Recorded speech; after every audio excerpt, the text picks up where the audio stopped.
자, 그러면 본격적으로 인삼에 숨겨져 있는 놀라운 효능들부터 하나하나 따져보도록 하죠.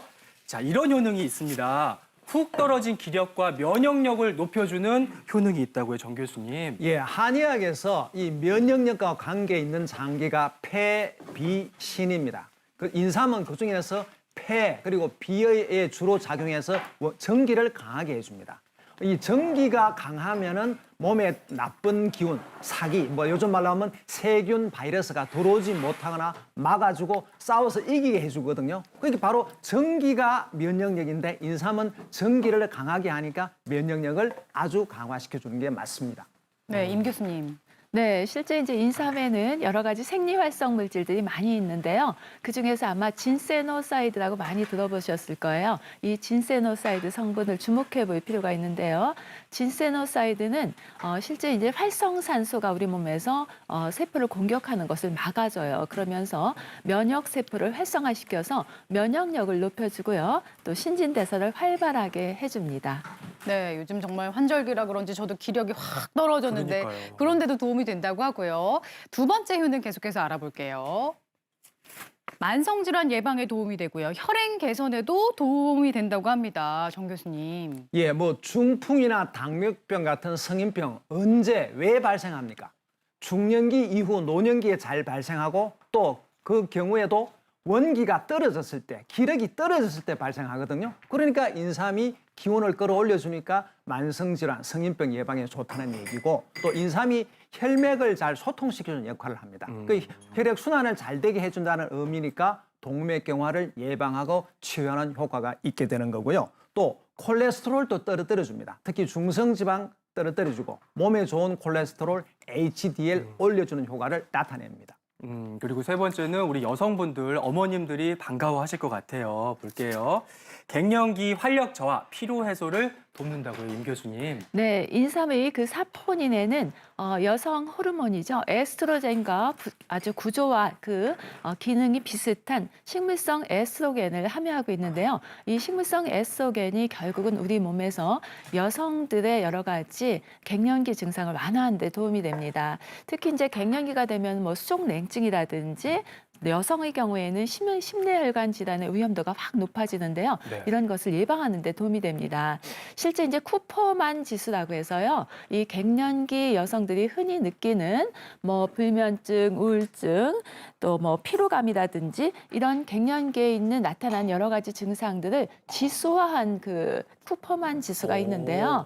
임상 실험을 했어요. 임상 실험을 12주간 갱년기 여성을 대상으로 이 홍삼을 먹이면서 실험을 해봤더니 쿠퍼만 지수가 30% 정도 낮아졌다고 합니다. 오, 그렇군요. 놀랍다. 놀라운데요. 그게 다가 아닙니다. 게다가 뇌 건강에도 도움을 준대요. 기억력을 개선한다. 저한테 꼭 필요한 건데요, 정 교수님. 예, 인삼이 지혜를 도와주는 효능이 있습니다. 그래서 기억력을 증강시켜주고 건망증 치료에도 썼고 또 그리고 신경세포를 보호하는 작용, 인지력을 올려주니까 노인성 치매도 좋게 됩니다. 그뿐이 아니고 인삼이 마음을 편안하게 정신을 안정시킨다. 요즘 말하면 중추신경계의 흥분이나 억제를 조절시킨다. 그게 말하면 각종 스트레스에 대한 방어 효과, 항스트레스 효과가 있다는 얘기죠. 그리고 이 밖에도 특별히 인삼을 챙겨 드시면 더 좋은 분들 저희가 사파로 한번 준비해 봤는데요. 이런 분들입니다. 보실까요? 마르고 몸이 차고 추위 잘 타는 사람, 이런 분들에게 인삼 어떤 도움이 될까요, 정 교수님? 예, 인삼이 따뜻한 성질이고 기를 올려주니까 몸을 따뜻하게, 몸에 양기를 넣어준다고 보면 됩니다. 그러니까 저렇게 찬바람만 불기 시작하면은 추위 타고 으슬으슬하고. 손발이 찬 분들, 그런 분들이 몸을 따뜻하게 데워주고 손발을 따뜻하게 해주는 겁니다. 근데 사실은요, 인삼을 여름에도 먹잖아요. 삼계탕 여름에 먹죠, 그죠? 몸이 기가 약해지게 되면 추위도 약해지고 더위도 약해집니다. 인삼은 추위, 더위 다 이기게 해주니까 여름철에도 먹고 겨울철에도 좋은 거죠. 네, 방금 자막이 잘못 나갔습니다. 우리 정지천 교수님의 설명이셨어요. 네, 양해 부탁드리고요. 계속해서 이런 분들에게도 도움이 된다고 합니다. 그림으로 만나볼게요. 볼까요? 폐호흡기 약한 분들, 또 감염 질환 취약한 분들에게 어떻게 도움이 될까요, 임경숙 교수님? 네, 이 인삼의 사포닌 성분의 경우에는 면역 관련 대사에 굉장히 도움을 주는데요. 특히 그 파낙산이라고 하는 인삼 다당치 성분, 이거의 경우에도 면역 세포를 높이고 특히 면역에 관련된 대식 세포라든지 NK 세포를 활성화시키는 그런 효과가 있습니다. 실제 한 임상 연구가 있는데요. 인플루엔자 감염에 대한 연구인데요. 그 인삼을 먹였을 때 이 인플루엔자가 나타나면 여러 가지 감염 증상이 있습니다. 뭐 목소리가 쉰다든가 아니면 뭐 두통이나 근육통 또 발열, 뭐 기침 이러한 증상이 나타나는데 인삼이 이러한 인플루엔자 증상을 많이 낮추었다고 네. 합니다. 정 교수님. 이 한의학적으로 보면요, 오장 중에서 이 폐가 기를 주관하고 폐는 흰색과 연관이 됩니다. 인삼이 바로 기를 끌어올려주죠. 인삼이 또 말리면 흰색이 되잖아요. 그래서 인삼이 주로 폐에 작용을 많이 하니까 이 폐 질환을 도움이 되는데 특히 예로부터 보면은 천식이 있다거나 숨이 차고 기가 약하다거나 땀을 저절로 줄줄 흘리는 병증 치료에 사용되었고 또 감기라든가 각종 감염성 질환 예방에 좋은 약이 됩니다. 네, 요즘같이 일교차큰 환절기에 더 요긴할 것 같고요. 세 번째, 이런 분들에게도 도움이 된대요. 볼까요? 위가 약하고 소화가 안 되는 사람들에게 인삼이 어떤 도움이 될까요? 예, 한의세 보면 인삼이 보중, 완중 이런 조중 효과가 있는데 이 중자가 바로 비위장, 가운데 있는 비위장을 의미합니다. 그래서 인삼이 비위장을 보충하고 조절하고 완화시킨다. 그래서 비위장 기능이 떨어져 있어서 소화력이 늘 약하다 이런 분들에게 도움이 되고 또 인삼이 따뜻하게 양기를 넣어주니까 비위장도 따뜻하게 해주니까 소화력을 증진시키고 입맛도 나게 하고 설사도 막아줍니다. 자, 그런데 문제는 열이 많은 분들이 인삼을 먹는다 소화 안 된다고 오히려 해가 될 수 있습니다. 그래요? 또 열이 별로 없는 사람이라 하더라도 이게 소화가 안 되는 분의 소화력을 도와주지만 꽉 막혀 있고 체해 있을 때 음식 먹은 덩어리가 막혀 있을 때는 도움이 안 됩니다. 그리고 특히 만약 그럴 때 특히 인삼 한 가지만 먹는 걸 조심해야 됩니다. 인삼이 들어가서 기운을 도와주고 소화제에 함께 섰을 때 효과를 볼 수 있는 거거든요. 그러니까 소화를 잘 되게 해주는 건 맞지만 꽉 막혔을 때는 조심하셔야 된다는 얘기입니다. 그렇군요.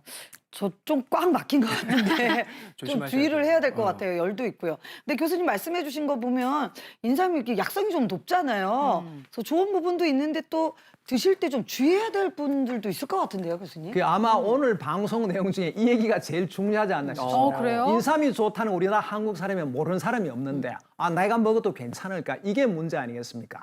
이게 체질하고 몸 상태를 살펴야 되는데 일단 저 사람 열이 너무 많아. 저 사람은 한겨울에도 에어컨 틀 사람이야. 이런 분은 인삼이 맞질 않습니다. 네. 열이 아주 많아서 더위를 많이 타고 식욕이 좋고 먹으면 소화도 잘 돼요. 네. 대변도 딱딱하게 나와요. 이런 분에게는 인삼이 맞지 않습니다. 조금 전에 갱년기도 좋다고 말씀드렸는데 갱년기에 열이 자꾸 달아오르죠.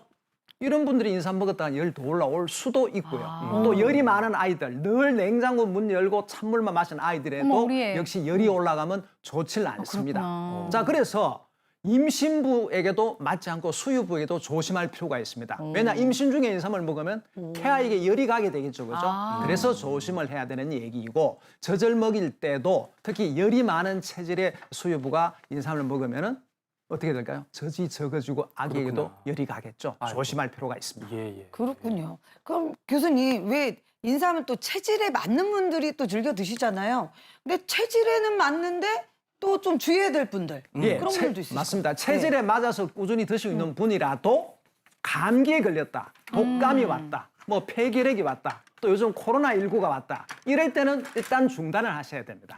완전히 낫고 나서 다시 먹어도 됩니다. 그런 감염성 질환이 있을 때 열이 오를 때 인삼을 넣어주면 열이 더 올라서 문제가 될 수 있겠죠. 그래서 중단을 해야 되는 것이고 또 눈병이 있을 때 사실 눈병의 원인도 거의 열입니다. 그래요? 그래서 눈병이 있을 때 인삼을 계속 먹으면 눈에 계속 열이 올라서 잘 낫질 않습니다. 또 피부 질환이 있을 때 아토피라든가 뭐 두드러기라든가 가려움 등 각종 피부 질환도 사실은 피부에도 열이 많이 가게 되면 잘 낫질 않습니다. 뭐 그때도 조심할 필요가 있고 마지막 한 가지가 더 있습니다. 신경순으로 스트레스를 많이 받았어요. 예. 울화가 치밀어 올라, 난데. 화기가 막 위로 거꾸로 올라, 뭐 속에 천불이 나, 열불이 난다 그러죠. 가슴이 답답합니다. 이런 뭐 울화병, 뭐 신경화병이 있을 때 어머나. 이때도 일단 인삼을 중단을 하셨다가 완전히 가라앉은 다음에 그럴 때 먹는 것이 좋습니다.